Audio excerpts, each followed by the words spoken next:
Good morning, everyone. Welcome to this Hump Day edition of Sports Shorts Daily. Ronnie Rance, Tommy Chrysan, TK joining us courtesy of Tremonti's Meat and Seafood as he is hunkered down. We all are, thanks to Hurricane Francine. If you are in the South Louisiana, specifically South Central, Southeast Louisiana, hope all goes well for you today and that the storm gets through very quickly. It's that time of the year. I'm at an undisclosed location. Undisclosed location. Some of you may know what that location is. Others, it just bothers you.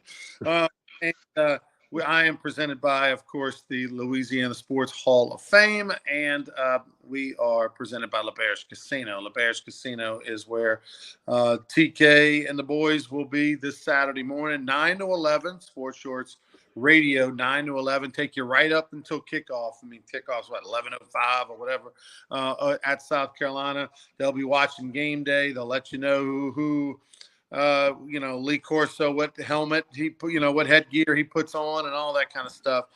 Tigers a touchdown and a half favorite over South Carolina. 50.5 is the over-under in that game. Don't know that I might take the under on that one. I'm thinking about it, but might take the under on that one. Tommy Christ, we've got a lot to get to today. Of course, it's the anniversary of 9/11. We'll talk about that. 23 years now have passed since 9/11. The Saints are on the road this weekend at Jerry World, the opening game of the season at home for the Cowboys. They looked really good last week. Both teams looked really good last week, so something's got to give. Cowboys are a 6.5-point favorite over the Saints. The Bills and Dolphins, a good one tomorrow night. I mean, we've had some good NFL games week one, especially the national games. And tomorrow night, the Dolphins are a 2.5-point favorite at home against Buffalo. Both teams won their opener. But Tyreek Hill, that story is the big story of that game, the big story of the first week of the season in South Florida. We'll talk about the police video and all that Tommy and I saw, and I know you did too. Also, is it the end for Colorado and Deion Sanders? If you've been paying attention, the Buffaloes are 1-1. They survived a week one victory. They got blown out on the road at Nebraska. Remember, this was a Nebraska team a year ago that Colorado beat at home. This time around, they got trumped on the road at Nebraska. They take on Colorado State on the road this week. And it just seems like Deion and the boys are unraveling. Tommy has some thoughts. We'll talk about that as well. But first, being that it is the anniversary of 9/11, 23 years ago today, that the Twin Towers, the Pentagon, et cetera, the Flight 93 crashed in the field, and the world was shook, particularly in the United States. What are your thoughts on this anniversary each year, Tommy? Well, it's 23 years. You go, wow. Parts of me I will tell you exactly where I was when it happened, and it changed the world in many ways. And many people still feeling the impact, and you still got a lot of people that lost loved ones and friends and coworkers and all of that stuff. And I know there was a big ceremony at Ground Zero this morning. I didn't see any clips. I just saw some posts about it, but just the worst situation in the history of our country by far. So just terrible. And Ronnie, I was actually on the radio in Baton Rouge when that happened. I was on the 5th floor of the Xerox building. It was the score, 12:10 a.m. John Fine and I, who did radio for many years, were doing a show. A guy named Vic, who's still a friend of mine, he was a caller from Metairie. That's back when shows were caller driven. He called up. Hey, Vic, good morning. How are you? He said, man, there's a problem in New York. Hey, what's the problem? He said, a plane hit a building. And I said, back then they had traffic planes would fly over and go, I-10, 12 splits backed up, or it's traffic's busy on Sherwood Forest, whatever. I thought, okay, a traffic plane hit a building in New York. And I said that. I said, well, Vic, is that one of them like traffic planes that hit a building? He goes, no, this is much more serious than that. We have a problem. And he hung up.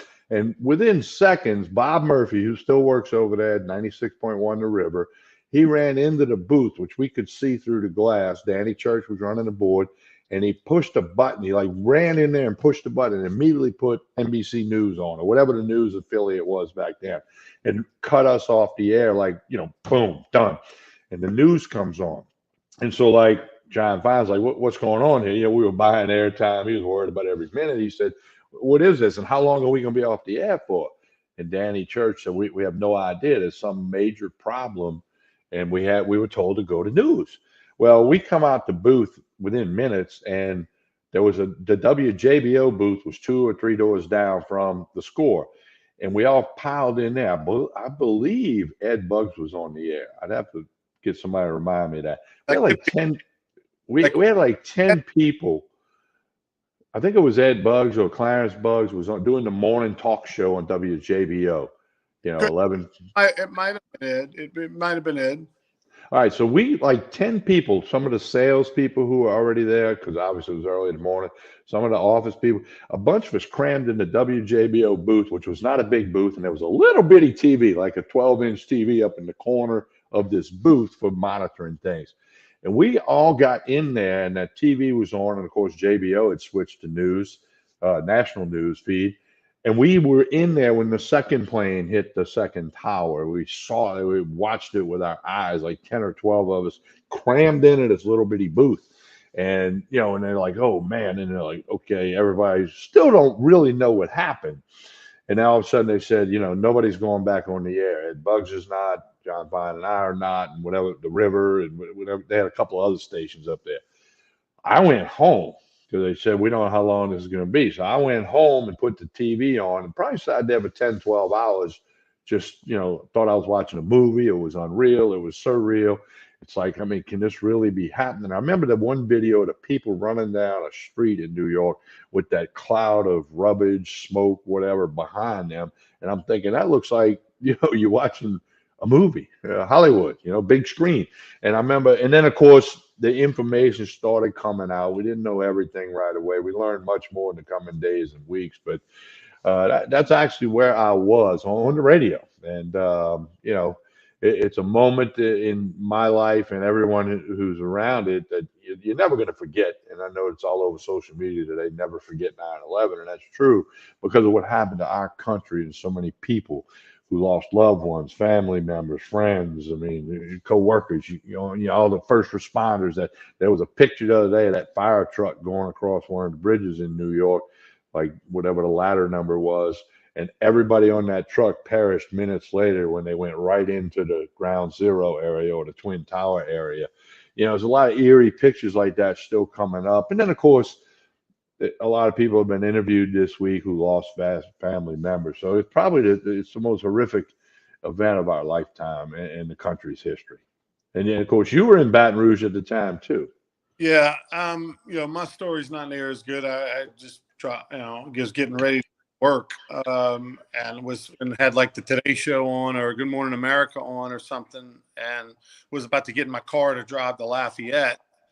And when it all happened, and I basically just, sat there in front of the TV for probably at least 2 hours, and then went on to Lafayette, to kind of go to that office and kind of basically, I don't know, probably watched it over there and just kind of talk about it or whatever we did. But, it was, yeah, look, Pearl Harbor, you didn't get to see it. Right. You heard about it. And when obviously you heard about it, and then you saw the newsreel in the movie theaters and stuff like that later on.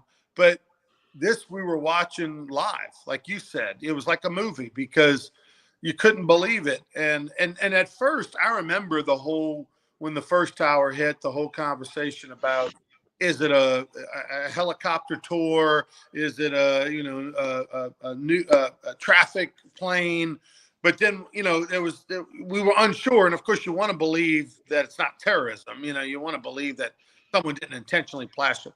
But then also I think I remember there was conversation about, was it suicide?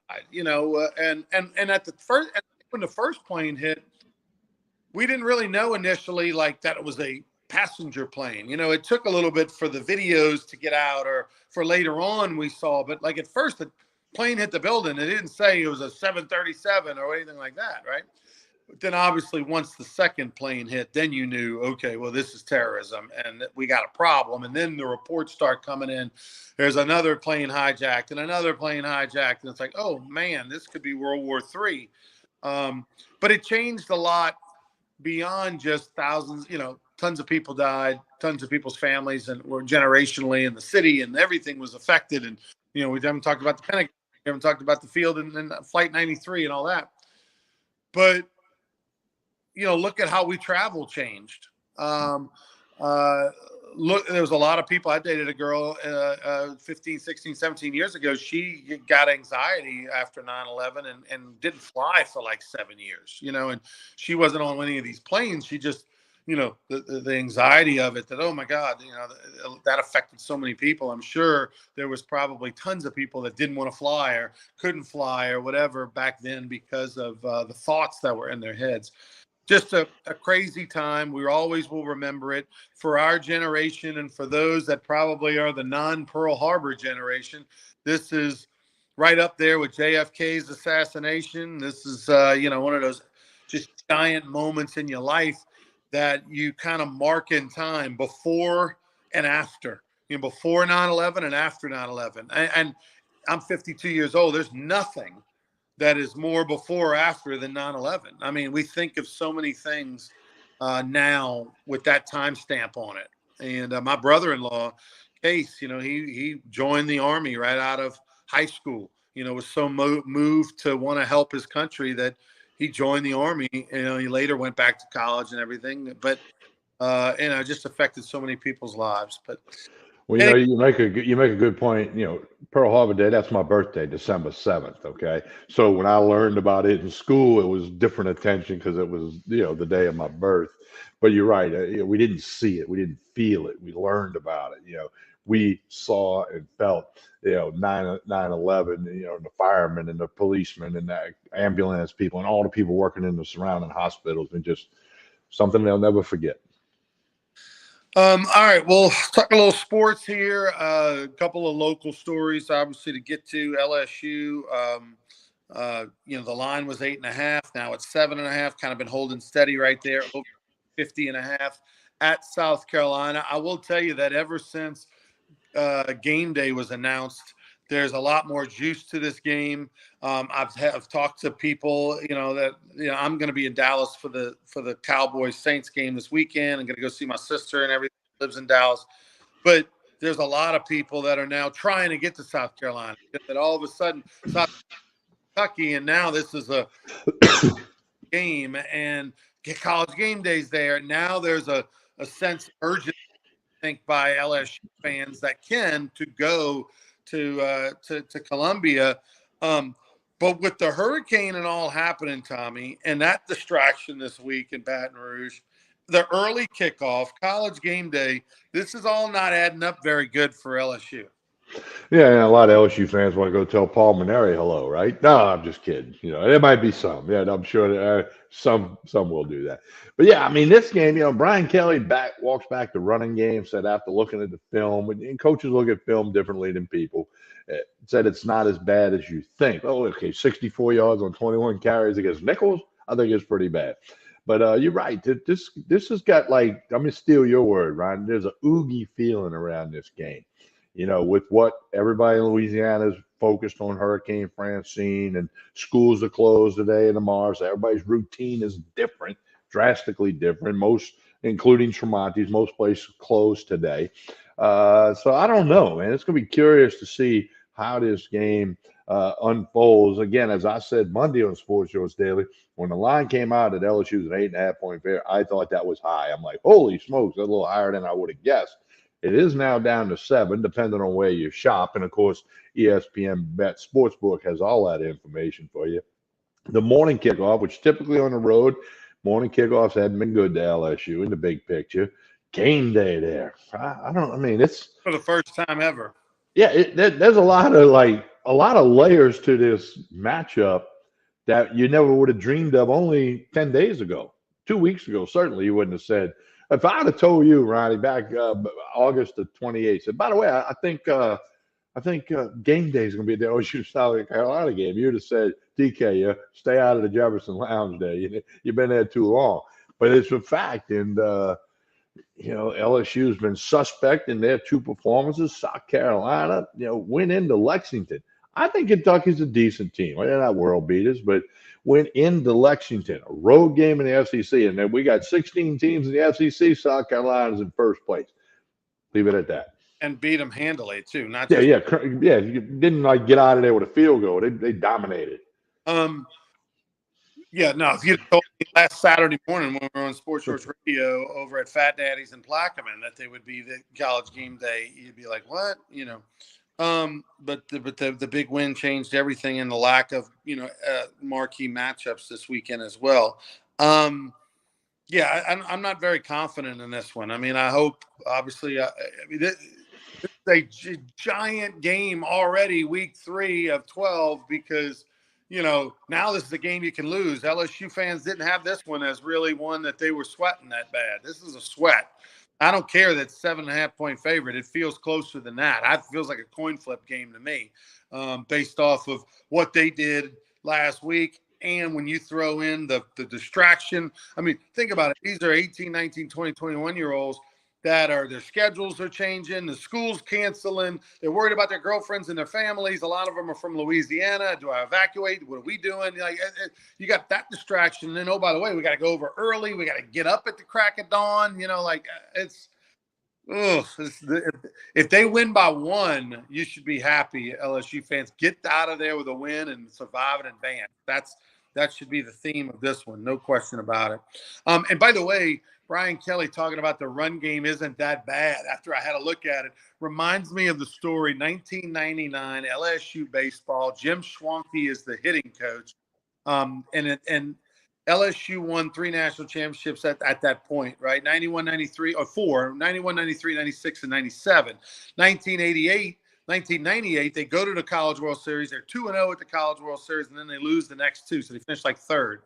Well, in 99, Kurt Ainsworth, first-round pick that year and everything, the founder of Marucci, they lost in a super regional at Alabama. Alabama was very good still under Jim Wells.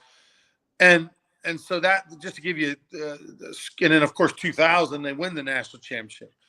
But in 99, it was Jim Schwanke's last year as recruiting coordinator and hitting coach. That year they set a record in the SEC for strikeouts, or at least an LSU record for strikeouts. I think it was an SEC record. They were all or nothing. They were gorilla ball, either hitting a homer or not. And in 99, they changed the bats, went from the -5 to the -3s. There was a bat change. They struck out a bunch. They were still really good, but they weren't LSU really good. And so Skip's upset. He's upset about some recruiting things as well. It's towards the end of the season. Schwanke can feel that maybe he may not be back next year. There's some tension there. And he's trying to save himself a little bit. And they get beat like 2 out of 3 on the road that weekend, Tommy. And it's a Monday morning, and Jim Schwanke comes into the office, and he's got the hit chart. Now, the hit chart is a chart that they keep that has to do with quality at bat chart. It's called a quality at bat chart. It's did you hit the ball hard? Did you move the runner over? Did you sacrifice fly? Did you hit it on the left side when we wanted you to? All that kind of stuff, right? And it's a different chart than the book. And so he brings the quality at bat chart in, and he walks in, and Skip's sitting there at his desk smoking a cigar. And he walks in and knocks on the door. Coach, you got a minute? Hey, listen, I was looking at the quality at bat chart from this past weekend, and wasn't that bad. We did some good things a little bit here. And he takes the hit chart and he hands it to Skip, and Skip takes the hit chart and he looks at it a minute and he goes, quality at bat chart. Hey, Jim. What I think of your quality at bat chart? And he holds it up and he takes his cigar and he lights it on fire. That's beautiful. Hey, Turtle Thomas was the hitting coach next year, and they won the national championship. Well, that might be a good analogy for Brian Kelly saying the run game wasn't that bad. Okay, I like the connection you made there. Yeah. reminded me of some bullshit, is what it reminded me of. Fluff, right? We're trying to put lipstick on a pig here. Right. Um, Well, one thing we don't need to put lipstick on a pig right now is the New Orleans Saints. I mean, they just played one of their best games in the last decade, regardless of who's at quarterback, who the opponent is. They 47 points, dominant fashion, offense, defense, special teams. Like, it literally was one of the best performances of the last decade for the New Orleans Saints. Now they get tested on the road. It's going to be a hostile environment. It's going to be the first home game of the year. Dak Prescott just got his big contract, 4 years, $240 million.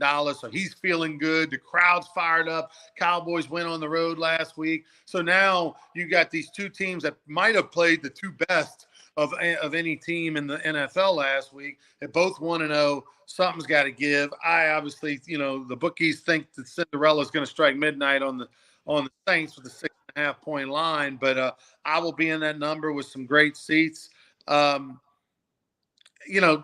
This is a game that you picked the Saints to lose. I think we all think the Saints are going to lose this game. It's a question of just whether they cover or not. What do you think? Well, the Cowboys and the Saints are 1-0. The Cowboys beat the Browns. Browns aren't going to win a lot of games. Saints beat the Panthers. They're not going to win a lot of games. So we got to keep that in mind. Although you can't deny that Derek Carr had a really good game. Alvin Kamara had a really good game. Shahidi had a really good game. The defense played really good in spots. But again, it was Carolina. So you got to try to weigh that. Hey, with the Saints, they're probably not as good as they look because it was Carolina. Because I think Carolina is bad. Okay, I mean, they win 3 games this year. They ought to do a cartwheel down the street. But so looking at that, but still, winning an NFL game is tough. I remember Michael Lewis, the beer man, return guy, visited with him one day in Baton Rouge before we did an interview. He said, "Man, people don't understand how hard it is to win an NFL game. You got 53 guys on the other sideline getting paid. You got coaches getting paid to win the same game you're trying to win." I'll never forgot Michael telling me that. And so I think of that when, hey, they beat Carolina. Carolina's an NFL team. They're going to be in the bottom of the heap, but they're an NFL team. That's 53 pro football players and their coaching staff. Cleveland Browns are a disaster. Who knows what's going to happen with all that? But nonetheless, you are what your record says you are. The Cowboys and Saints are 1-0, and one of these teams is going to get a big win to be 2-0 and off to a great start. Now, this is the 6th straight year the Saints won their opening game. Okay, and we know the last couple of years didn't go as well. So it's not, it's not real indicative of what's going to happen in 17, 18 more weeks. But I think it's going to be one of the games of the weekend. The NFL, all eyes are going to be on this Saints-Cowboys matchup. Dak Prescott, Derek Carr. What's going to happen here in Dallas? Place will be packed. You'll be in the house. And I got to believe the Cowboys win the game. I got to really digest this 6.5 points. I don't know. This could be a field goal at the buzzer game. It could be an overtime game based on what we saw. But what did we see? How real is all of that? How realistic is it? And how much of it is an indicator of what we're going to see this week?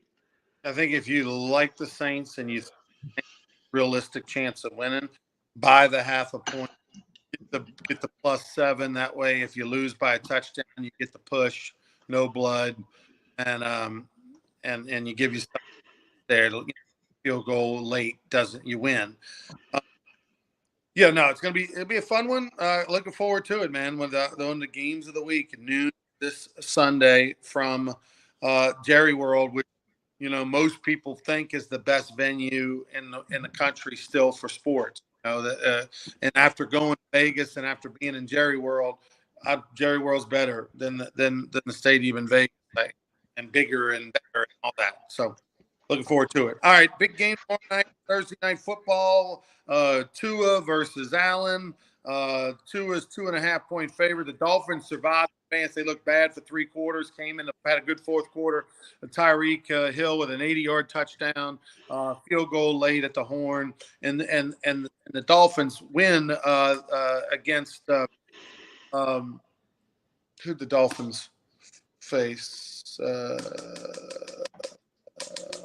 They had to come back a little bit. I'm gonna pull it up right now. Drawing a blank. Who's Brian? I got Dolphins beat the Jaguars. Okay, Brian Thomas plays for the Jaguars, had a touchdown in it. Former LSU receiver, Walker High receiver. But the story has been this Tyreek Hill situation. If you remember, he was pulled over, handcuffed, put to the ground. They held him for, detained him, gave him a couple speeding ticket and careless operation or something like. Oh no seatbelt and a ticket.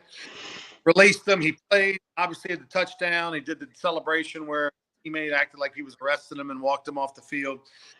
He went on a tirade after the game.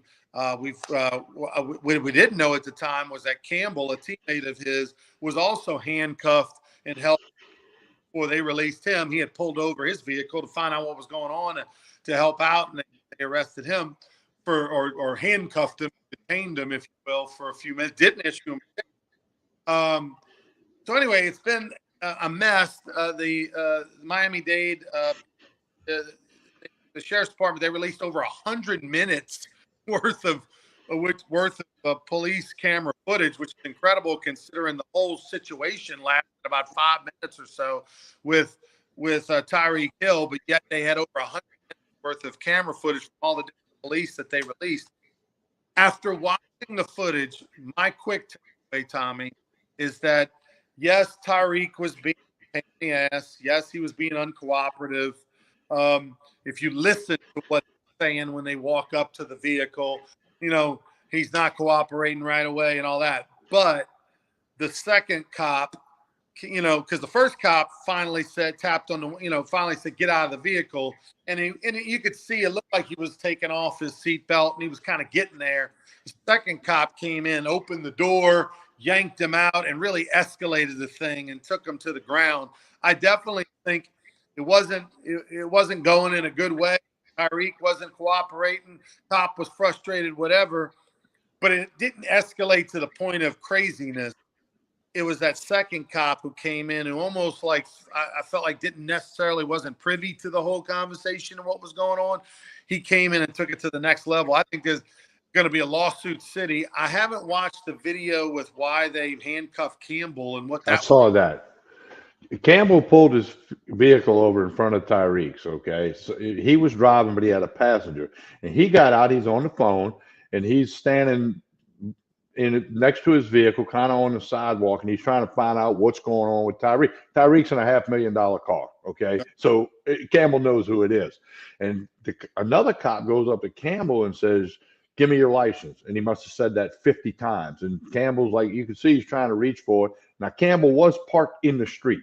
Again, the guy's like, you're parked in the street. You can't park in the street. Well, Tyreek's car was also in the street. And then all of a sudden, because he didn't give him the license real quick, he's, they handcuff him. I mean, that's ridiculous. Also, now, I'll say this. The way they took Tyreek out of that car and threw him on the ground was wrong. Okay. Because now, was he not being fully cooperative? Sure. Unfortunately, in my life, I've only had one or two things with police and it was no big problem. But if the police officer tells you to roll down the window, you're supposed to roll it down. If the police officer says, go stand over there next to that tree, you go stand over there next to that tree. That's what I was always taught. And you say, yes, sir, no, sir, to the police officer. And this is way before the worlds of body cams and dashboard cams and all that. So I'm not saying Tyreek was perfect in it, but the way they pulled him out of that car and threw him on the ground, and he's saying I had knee surgery, which it was ankle surgery, but that's not important. They didn't know who he was, even though he's in a $500,000 car, a mile from the stadium. Not true. They did. They did? Okay. Camera footage. The second cop walks up while he's still in the vehicle. Okay, I didn't see that video. Tyreek Hill. Yeah. All right, so and then he's yelling at Calais Campbell, call Drew Rosenhaus, who's the agent for Tyreek. He's yelling, call Drew, his agent, which I don't think there's anything wrong with him doing that. He's telling his teammate and friend to do that. But that cop has been put on desk duty or whatever, and you're right, there's lawsuits and consequences are going to come out of this. And while I don't think Tyreek Hill was the perfect angel in this story, I think the police were way out of line based on what I saw. Now, Ronnie, there's also some reports that the video that I saw was really edited and they left some things out, that would give you a better picture or better understanding of what happened. And who knows, in today's world of the media and fake news and and editing clips and AI, and they a guy got arrested the other day making $10 million off of AI generated music videos. Okay, he made $10 million and got caught. 10 million. I'm not talking about $100,000. He's got made 10 million and got caught. So I think when you're watching and listening to almost anything in the world, unless you're there with your own two eyes in person, yeah, we've been conditioned to have doubt. And I'm like you. There's going to be a lot of lawsuits over this. There's going to be apologies from the police department, maybe an apology from Tyreek Hill. Although he kept saying he wants to work with him and get to the bottom of this. I mean, I don't think he. I think he was less wrong than the police officers based on what I saw. Listen. First off, I am 100% a supporter of the police. My uncle was retired, a 25-year cop. He's probably watching right now. And I definitely err on the side of the police, right? No, that's a job nobody wants. It's like being president of the United States. Hey, what you know why we have the choices we have? Because nobody wants that job, right? I mean, what a horrible job, right? If you are a genius CEO, businessman, businesswoman, you don't want that job, So the same with the police. The problem is that now we're at a point in our society right now where people don't value the police. They disrespect the police. These guys, and it's hard for us to put ourselves in their shoes. These men and women, they're getting disrespected on the daily by usually the dregs of society. For the most part, they're not interacting with you and I and normal people and people that are doing the right thing. They're usually interacting with people that are on the fringes and people that might be doing the wrong thing, right? Allegedly doing the wrong thing. Got to use that word, right? So they have zero patience. And everybody says, well, they need training. Well, listen, there's always a bad apple in every bunch, right? Or, that type of thing. The reality is that unfortunately, the better cops, why would you want to be a cop? It's a lot of times as these guys are cops because they got to be. They don't have a lot of options. They're ex-military. Some of them might have been a little messed up because of things they went through, whatever the case may be. Seems like a lot of cops are on the juice, which also affects, your how fast and angry you get and that kind of stuff. So it's a combination of everything right now that's going on in society. Used to be 10 years ago, you knocked on a guy's window, you roll it down. He did, now. F you, I ain't rolling it down. Well, then I can't tase them. I can't pull out my gun. What am I supposed to do? Can't put my hands up. What are the rules?